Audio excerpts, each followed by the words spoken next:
Hi, my name is Avi. I've been married for 5 years, living in Canada for the last 4 years.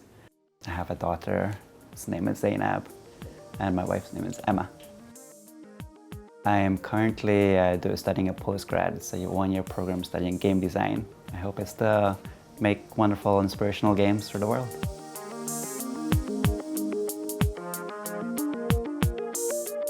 I was born in Georgetown in June 20th, 1987.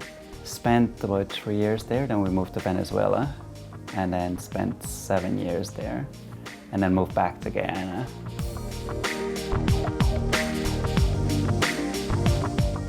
I have an older brother and a younger sister. My brother is 2 years older than I am, and my sister is 4 years younger than I am, and so I'm in the middle. My parents are Indian descent. Guyana was one of the British colonies, and so when they brought over Indians to work in their sugar estates, that's how Indians ended up in Guyana, and so a lot of the population in Guyana are Indians.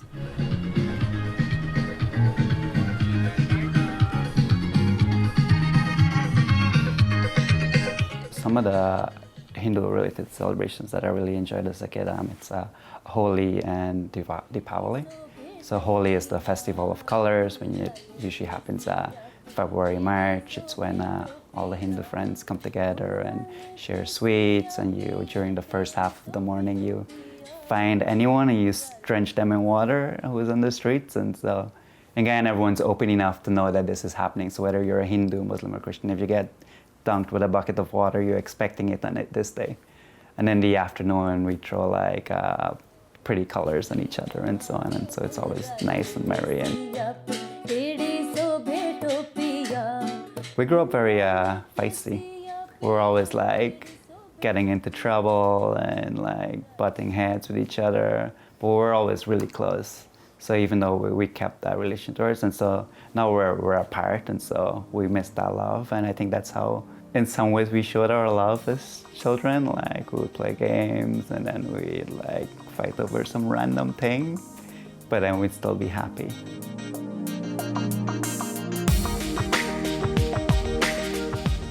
My dad was educated and my mom wasn't so much.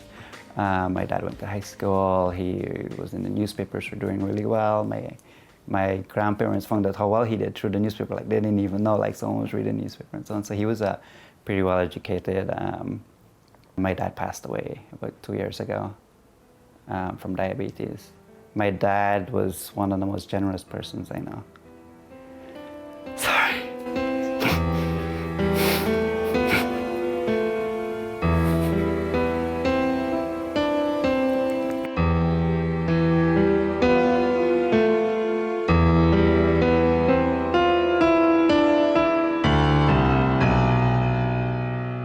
He was a technical records technician at the local airport in Guyana.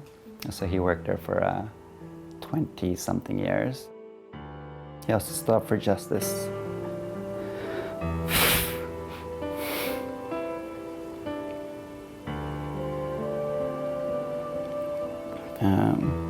During the later years being there, he got fired because they wanted him to do something unjust, and he didn't.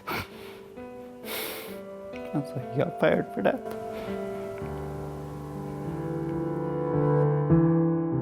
So he was very loving. He would never scold us or anything. My mom was a serious one that we were always afraid of, and so she would scold us if we did anything wrong. And so she was the serious one, but she was very hardworking. She worked as a maid for her family.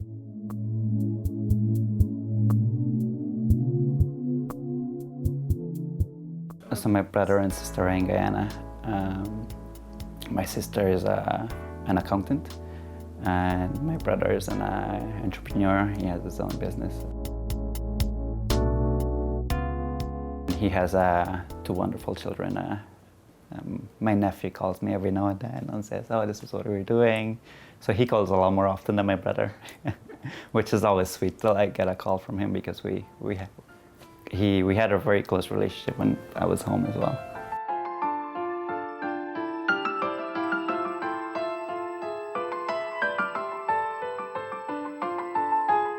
my teachers were proud of me because when we moved again, I had gone spent most of my childhood doing Spanish and doing everything in Spanish, and then coming to Guyana, I had a year, and so I was the best male student for that year.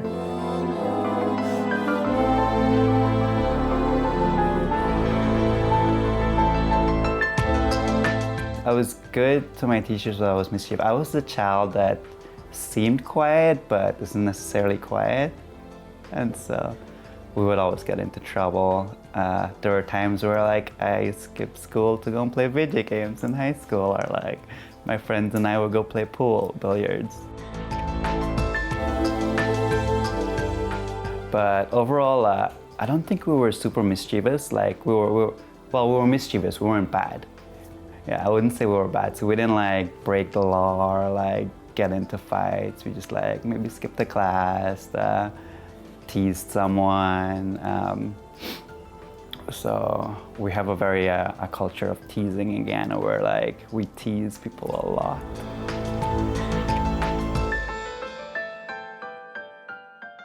I feel blessed with the friends that I've had too, because although we were mischievous, they were also good. One of them was a vegetarian, and when we got to the age of drinking or being able to drink alcohol, we didn't really go out and party that much. We would get together and play games, and we would play cricket or cards or billiards, and some of us would drink, but most of us if it wasn't necessary, we wouldn't. And so it wasn't an important aspect in our life, and I think our environment influenced that a lot too.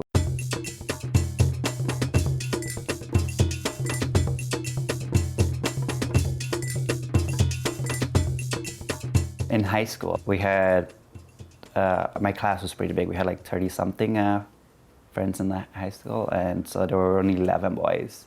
And so we were all closely knit, and so even though we would get into fights with people from the other class or disagreements, or we would tease each other in the class, we wouldn't allow someone else from another class to tease us. And so we were very within ourselves. We would get into trouble and fight, but we wouldn't allow anyone else to come and pick on us. So we were very protective of ourselves, even though we had our own disagreements. And so among those friends, the first year in high school and the first semester, there was this friend whose name was Adrian Lal, who first, there was our social studies class, we spoke about our religions. And so I shared I was Hindu and some of the things that we did, and some friends shared that they were Christians and Muslims. And so this one boy stood up and said he was a Baha'i, and no one had ever heard about a Baha'i and what it did. It wasn't super detailed, but that was the first time I heard the word Baha'i. And so after that, I didn't hear anything else because he migrated after that first semester. And so we went through high school with a close group of friends, and then when we graduated, we would all get together. I got really into rock music at that point, throughout the end of my high school, because I felt more connected to it. Even though it sounded angry, it was still truth in most of the cases. And so I ended up going to some, we don't have concerts in Guyana. What happens is a bunch of friends who enjoy rock music would rent a club, and we would go and we just play that and party. And so through that, I built a different group of friends that would go out and hang out. Maybe once a month, we would have a party, or every 2 months.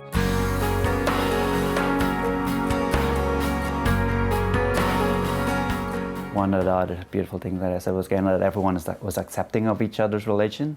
And so when it came to Eid, and the friends would go around and share beef and so on, everyone would accept that because it's meat and so on. And when it came to Christmas and Easter Monday and so on for the Christian holidays, and then the Hindu holidays, we would do that. And so on one of the particular Hindu holidays, Holi, which happens, which kind of is like the spring or New Year for Hinduism, I was with this group of friends, and they were we were dancing and throwing powder on each other, and I was standing looking at it, because even though I can't dance or don't enjoy dancing, I enjoy looking at people dance because it's beautiful.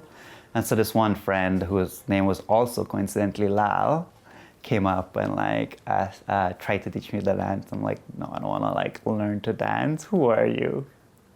But he was friendly, and so we hung out for a bit, and then all of us went for a walk afterwards. And then he mentioned that, oh, tomorrow he's gonna go take a group of children to the zoo to like help them experience and see this fun part of life. And we're like, oh, that sounds fun. He asked us to help, and so we had 3 of us agreed to go along and help him.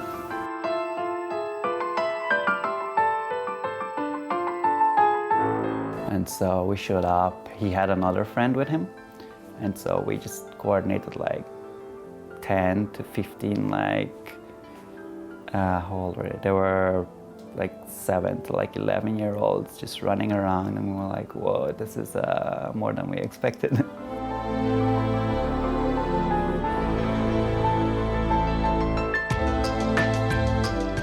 We asked like, why are you doing this? Like, we know it's important, but like, why? And then he started telling us he's a Baha'i, and like the Baha'is are deeply involved in their community and so on. And then he invited us to programs and so on. There's usually, the Baha'is in Guyana usually have this program called Youth Can Move the World.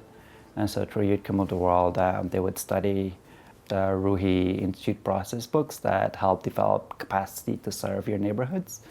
And so he tried to get us to go to that. And so we're like, we don't really want to go and study anything. We just kind of want to hang out, and sure, we'll help you if you need help with some like activities. We don't really want to study. So at one point, one of the 3 of us pretended we didn't know how to read. And so Lal lovingly tried to like teach that friend how to read. And then the 2 of myself and the other guy were just like laughing. It was like, this guy can read. Like, why are we torturing this guy? Like I said, we were very teasing too. And Lal's a very gentle soul and loving. And so he speaks softly. And so we're like, Lal, you need to be a guy. And you need to start walking like a guy and talking like a guy. And so we would like try to set him up with a girlfriend and like teach him to be manly, and allow like just like was very patient and loving with us and like followed along. I remember at one point he took us to Nowruz, and Baha'is around the world, and I think it's very celebrated in Iran and Persia and so on. And so he took us to the one that happens in my community where a lot of the young friends were.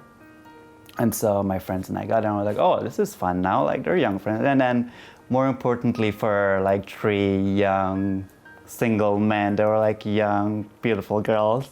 And so we're like, oh yeah. So we suddenly started showing up to like study circle and helping out with sharing class. And so along that process, some of like I stuck around, and the family that also was very key, was very welcoming, and so their home was always open Friday nights. You go, you do study circle. If you want, you can sleep over and you stay, and then Saturday you would do children classes. And so that had become my life now. So I would go and do Ruhi and then sharing class, and so then the girls didn't seem so important as much as like getting this task done. After a couple months, we started talking about more of what it's mean to being a Baha'i, and like about progressive revelation and how God sent these messengers throughout time, one at a time, as our teachers. And so it's not that we're forgetting more religion, but we're fulfilling the promise of the previous teacher to accept the coming manifestation of God. And so that I felt connected to that because my family, sure, my immediate family was Hindus, but I also had Muslim families and Christian families, and they were all loving. And so I was always curious as to like, why are there like so many different religions? I mean, a lot of them share the same thing. And so in my head, I was like, maybe back in the days, because the world was so separated and we couldn't travel, God sent like these manifestations at different places. And they spoke in the language that was native to that place and teachings that are according to those people and so on. And so that was my understanding, and that's how I made sense of it. But then learning about progressive revelation also, like I was like, yeah, this does make a lot more sense, and it's what I had believed in. It was also a very practical faith. It's not that we would come together and just study, we would also act. And so it was very, I've learned something, let me put it into practice. And so I wasn't just sitting down and watching the world go by and just praying for someone. Sure, we pray for someone, but we also like take an active role in helping them in their lives.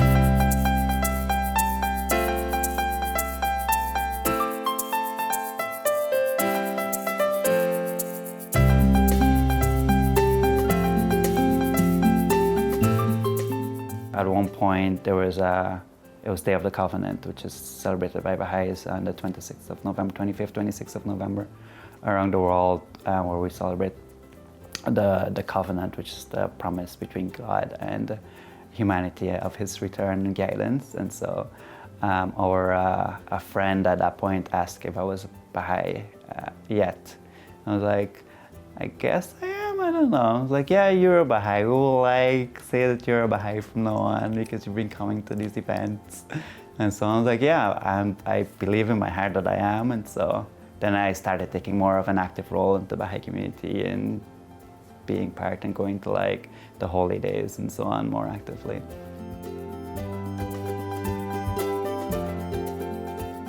I was asked to help coordinate some of the work, the institute work again, which is the touring class and junior group and study circles. And so through that, I started traveling a lot. And so at the same time, I started university a lot too, and I stopped a lot because I was like, at one point, I felt like I was arrogant and the teachers weren't teaching me enough. And so this was all, I was still learning to be humble. And so I dropped out. And then when I started coordinating the work, I needed to be places, so I was missing classes. And so I stopped university again. Eventually, I did complete university. And that's how I met my wife. So while coordinating these works, these things, Lal, who had taught me the faith, had moved to Canada. And he had this friend whose name was Emma, who was singing, who sings lovely touring class songs and was very active in touring class at that point and so on. And so we met, and I asked her about singing and how can I encourage like the teachers to sing and so on. And through that, we just kept in contact and kept on talking, and eventually like we realized that we were attracted to each other and we would like to explore this and take it further. And she moved to Ghana, and we eventually got married. And here I am 5 years after in Canada with a lovely daughter.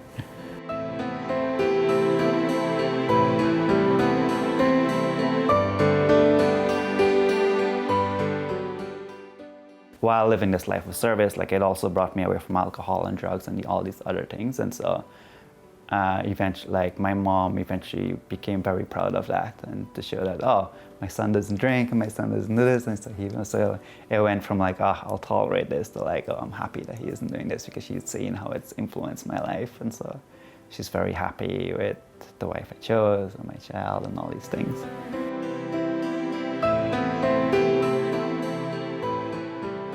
Some friends and I were invited to go to Universal House of Justice in Haifa, which is also a very beautiful story that I'll get to, at least in my view. I think it was beautiful.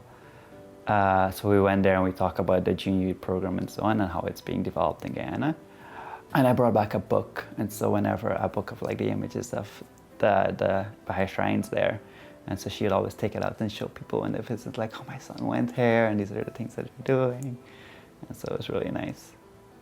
How I actually ended up going on that visit, because we were serving, I was part of the community serving to help coordinate the activities. Some friends and I were invited to go and consult on how we can, I don't want to say fast track, but like increase the intensity of these programs and the quality.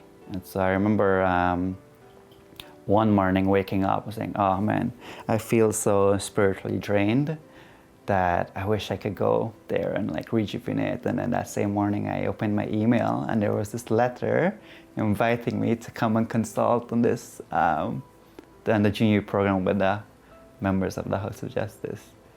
And the members of the House of Justice are 9 Baha'is that are elected from across the world to serve as the governing body of the Baha'i faith. And so every 5 years that happens. And so to be able to, one, like be invited to go there and consult with them about this program was beautiful. But as someone who financially couldn't afford that on their own, this wasn't even like, I wanted to go, but this wasn't even possible to like wake up that morning and feel this one. I was like, oh, this would be awesome. And then opening my email and seeing that this had happened, I was like, what? I don't know how this happened, but it was beautiful.